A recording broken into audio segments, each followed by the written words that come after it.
ሩሲያ ዩክሬንና አሜሪካ በጋራ ሲያደርጉት የነበረው ንግግር መቋጨቱ ታውቋል። በአቡዳቢ ሲደረግ የነበረው ንግግር ሁለት አይነት መልክ እንደነበረው ተሰምቷል። ሩሲያና ዩክሬን ተስማሙም አልተስማሙም የሚል በጠፋበት በዚህ ሰዓት ሩሲያና ዩክሬን ስለመስማማታቸው ግን በይፋ የተገለጸ ነገር የለም። መልካም ነገር ታይቷል ብለዋል ሁለቱ ወገኖች። ምንም እንኳን የሁለቱ ቀናት ድርድር ቢደረግም ዩክሬን ግን ተጠቃሁ፣ ተደፈርኩ እያለች ትገኛለች።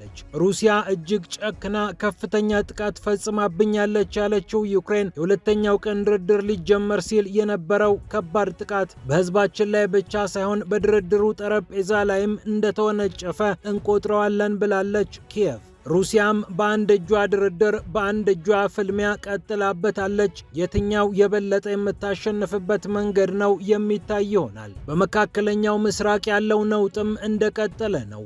ውጥረቱ አይሏል። አሜሪካ ጦሯን እያንቀሳቀሰች እንደምትገኝ ይታወቃል። የአሜሪካ ጦር የማዕከላዊ እዝ አዛዥም ወደ እስራኤል ገብተዋል። በተለያዩ ጉዳዮች ላይ እንደሚመክሩ ይጠበቃል። በሶሪያ የኩርድ ኃይሎች ድንገት የለቀቋቸው አካባቢዎች እስራኤልን፣ ቱርክንና የሶሪያን መንግስት አፋጠዋል። በሺዎች የሚቆጠሩ የአይሲስ ወታደሮች መለቀቃቸውም ከፍተኛ ውጥረት እንዲፈጠር አድርጎ እንደነበር ይታወቃል። እነዚህ ጉዳዮች አሜሪካና እስራኤልን አሳስበው የጦር መኮንኖቻቸውን ከፍ ባለ ደረጃ እንዲያወሩ እንዳደረጓቸው ታውቋል። በቀጣይ የሚወሰኑ ውሳኔዎች የመካከለኛው ምስራቅን ጉዳይ ከፍ ዝቅ ሊያደርገው እንደሚችል ይጠበቃል። በሌላ በኩል ሶማሌላንድ የአሜሪካን ልብ መብላት ጀምራለች። የአሜሪካው ፕሬዝዳንት ዶናልድ ትራምፕ ሁለተኛ ልጅ የሆነውን ኤሪክ ትራምፕን ዳቮስ ስዊዘርላንድ ድረስ ሄደው ያነጋገሩት የሶማሌላንዱ ፕሬዝዳንት ቁልፍ የሚባሉ የአሜሪካ ሰዎችን እያግባቡ እንደሆነ ታውቋል። ነጋዴው ትራምፕ በሚገባቸው ቋንቋ ኑና ሶማሌላንድ ላይ ነግዱ እያሉ ይገኛሉ። የትራምፕ ቤተሰቦችም ሐሳቡን እንደወደዱት ተሰምቷል። እስራኤልን ማርካ ከ35 ዓመታት በኋላ ለመጀመሪያ ጊዜ እውቅና ያገኘችው ሶማሌላንድ አሁን ደግሞ ትራምፕን እንዴት ማግኘት እንዳለባት አውቃ በልጃቸው በኩል ሊያውም በነጋዴነት ተከስታባቸዋለች። የትራምፕ ቤተሰብም ልቡ እንደተከፈተ ታውቋል። ፒያሳ ኔትወርክን ስትከታተሉ ሁሉንም በጥልቀት ታገኛላችሁ። ፒያሳ ኔትወርክን ሰብስክራይብ፣ ላይክ እና ሼር በማድረግ የፈጣን የተአማኒና የጥልቅ ዘገባዎች ቤተሰቡን ስንል በአክብሮት ጋብዘናል። አሁን ወደ ጉዳዮቻችን አለፍን።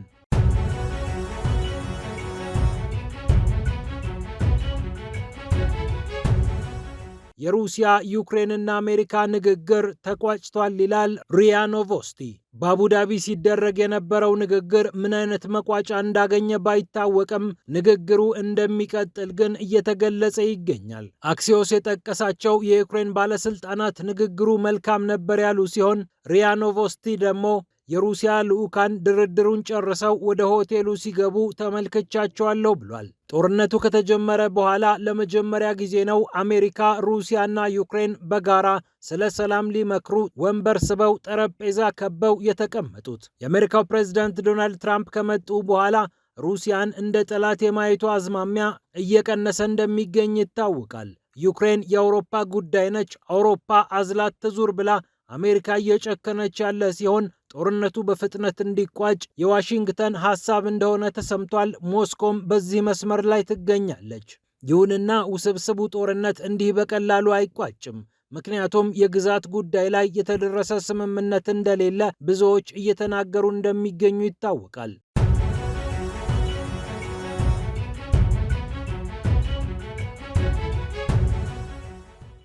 ሁለተኛው በአቡዳቢ እየተደረገ የነበረው ንግግር በሚካሄድበት ሰዓት ሩሲያ ጨካኝ ጥቃት ፈጽማብኛለች ስትል ዩክሬን ክስ አቅርባለች። 35 ሰዎች ተጎድተውብኛል፣ አንድ ሰው ሞተውብኛል ያለችው ኪየቭ በኪየቭም በካርኮቭም የተለያዩ ጥቃቶች እንደተፈጸሙባት ይፋ አድርጋለች። በግዛት ጉዳይ የተደረሰ ስምምነት የለም ያለው ቢቢሲ ጥቃቱ ከፍተኛ ጉዳት እንዳደረሰ የዩክሬን ባለስልጣናትን ጠቅሶ ዘግቧል። የዩክሬኑ የውጭ ጉዳይ ሚኒስትር አንድሬ ሲቢሃ ሩሲያ ያጠቃችው ዜጎቻችንን ብቻ ሳይሆን የድርድሩን ጠረጴዛ ነው ማለታቸውም ይታወቃል። ይሁንና ሁለተኛው ቀን ላይ ሲደረግ የነበረው ንግግር በጥቃቱ ምክንያት ተቋረጠ አልተባለም። ሩሲያ በአቡዳቢ እነጋገራለሁና ጥቃቴን አቆማለሁ ብላ የገባችው ቃል ኪዳን ስለሌለ በአሜሪካም በዩክሬንም በኩል የማይጠበቅ ጥቃት ነው ተብሎ ይወሰዳል ማለት አይደለም። የሩሲያ እርምጃ ከ6000 በላይ ህንፃዎች በኪየቭ ከኤሌክትሪክ አገልግሎት እንደተቋረጡ የተናገሩት የኪየቭ ከተማ ከንቲባ ቫይታሊ ክሊሽኮ ህዝባቸው ቢቻል ወደ ሌሎች ከተሞች ቢሸሽ ይሻላል ብለው መክረው እንደነበር የሚታወቅ ነው። በአብላጫው የዩክሬን አካባቢ ኔጌቲቭ 12 ዲግሪ ሴልሺየስ የደረሰው ቅዝቃዜ በህዝቡ ላይ ከፍተኛ ጉዳት አድርሷል ብለው የዩክሬን ባለስልጣናት በመናገር ላይ ናቸው። ሩሲያ ደግሞ የኃይል መሰረተ ልማቶችን የማጠቃው ዩክሬን ተደብቃ የምትሰራቸውን የጦር መሳሪያዎች በእነዚህ መሰረተ ልማቶች ታግዛ ስለምታመርታቸው ነው እያለች ትገኛለች።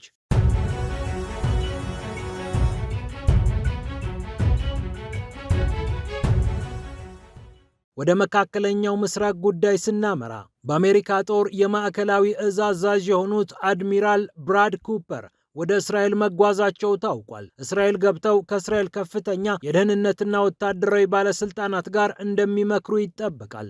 የእስራኤል የጦር ሬዲዮ እንደዘገበው ሰውየው ወደ እስራኤል የገቡት በበርካታ ጉዳዮች ላይ ሊነጋገሩ ነው። ኮማንደሩ ያልተቋጨው የኢራን ጉዳይ አንደኛው አጀንዳቸው እንደሚሆን ይጠበቃል። ከዚህ በተጨማሪ በሶሪያ በኢራቅና በተለያዩ አካባቢዎች እየተፈጠሩ ያሉ አዳዲስ ክስተቶች አሜሪካንና እስራኤልን ያወያያሉ እየተባለ ይገኛል። በመካከለኛው ምስራቅ ከሰሞኑ ከፍተኛ መነጋገሪያ የሆነው የሶሪያ ዴሞክራሲያዊ ኃይሎች ወይም የኩርድ ኃይሎች ድንገት የለቀቋቸው አካባቢዎችና ከሶሪያ ጦር ጋር የተደረገው ፍልሚያ የሚጠቀስ ነው።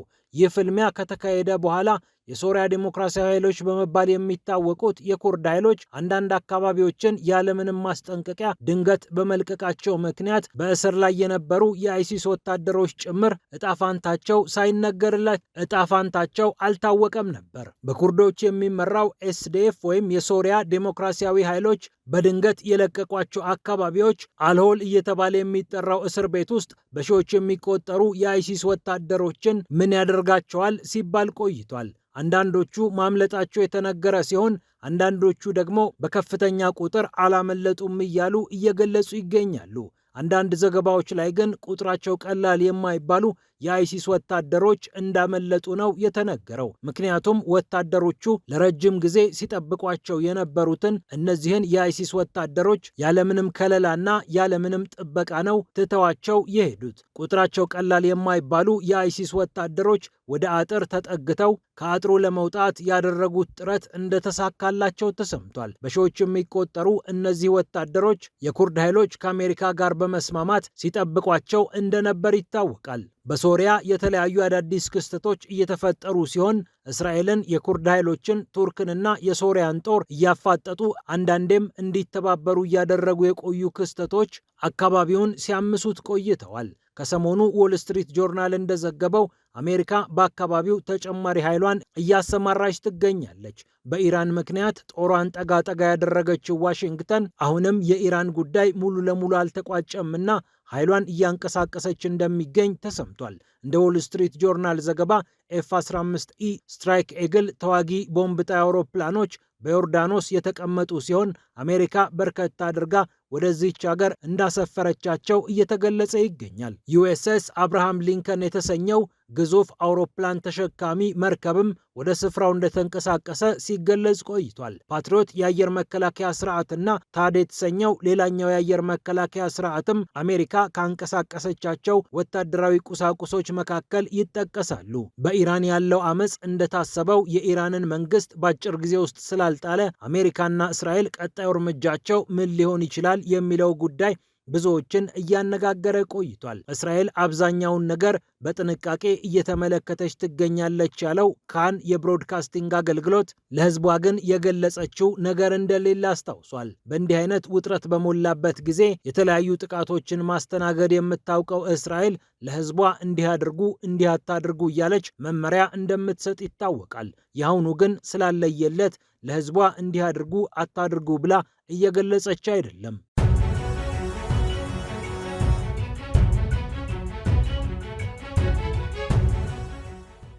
በመጨረሻም የሶማሌላንዱ ፕሬዝዳንት በዲፕሎማሲ ጉዳይ በርካታ ስራዎችን እየሰሩ ይገኛሉ። አንዳንዶች አልተቻሉም እያሏቸው ነው። ፕሬዝዳንት አብዱራህማን መሐመድ አብዱላሂ የአሜሪካውን ፕሬዝዳንት ዶናልድ ትራምፕን ልጅ ኤሪክ ትራምፕን በዳቮስ ስዊዘርላንድ አግኝተው ማናገራቸው የሚታወቅ ነው። ከኤሪክ ትራምፕ ጋር ያደረጉት ንግግር በዋናነት ከንግድ ጉዳዮች ጋር እንደሚገናኝ ታውቋል።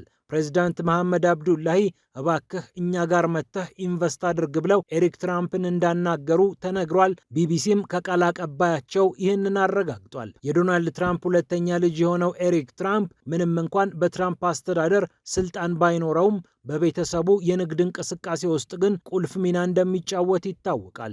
የሶማሌላንዱ ፕሬዝዳንት በተለይ በግብርና ዘርፍ አብራችሁን ብትሰሩ ደስ ይለናል፣ የቁም ከብቶችንና ሌሎች የግብርና ግብዓቶችን ወደ ተለያዩ ሀገራት እየላክን ስለሆነ ይህንን ብታዘመኑልን አብረን ብንሰራ ደስ ይለናል ብለው እንደገለጹ ተነግሯል። ወደ ሳውዲ አረቢያ በርከት ያሉ የቁም ከብቶችን በመላክ የምትታወቀው ሶማሌላንድ በግብርና ዘርፏ ላይ የበለጠ በመስራት ራሷን በምግብ መቻል ትፈልጋለች። አብድራህማን ባይሌ የተባሉት የሶማሌው መሪ አማካሪ እንደሚናገሩት ሶማሌላንድ ለመጀመሪያ ጊዜ እርዳታ ሳይሆን አብረን ንግድ እንስራ የሚል ጥያቄ ለአሜሪካና ለአጋሮቿ እያቀረበች ነው ብለዋል። በኤደን ባህረ ሰላጤና በቀይ ባህር ለሚርመሰመሱ መርከቦች ጥሩ መናኸሪያ ይሆናል ተብሎ የሚጠበቀው በርበራ ወደብ የብዙዎችን ትኩረት የሳበ ሲሆን ከሶማሌላንድ ጋር መነገድ የዚህን ወደብ ተጠቃሚነት ከፍ ያደርጋል ብላ ሀርጌሳ ይህንኑ ጉዳይ እየሸጠችው እንደሆነ ታውቋል። እየለመንን አይደለም፣ ያለንን ሀብት እናካፍላችሁ ነው ያልነው ሲሉ የሶማሌላንድ ባለስልጣናት እየተናገሩ ይገኛሉ።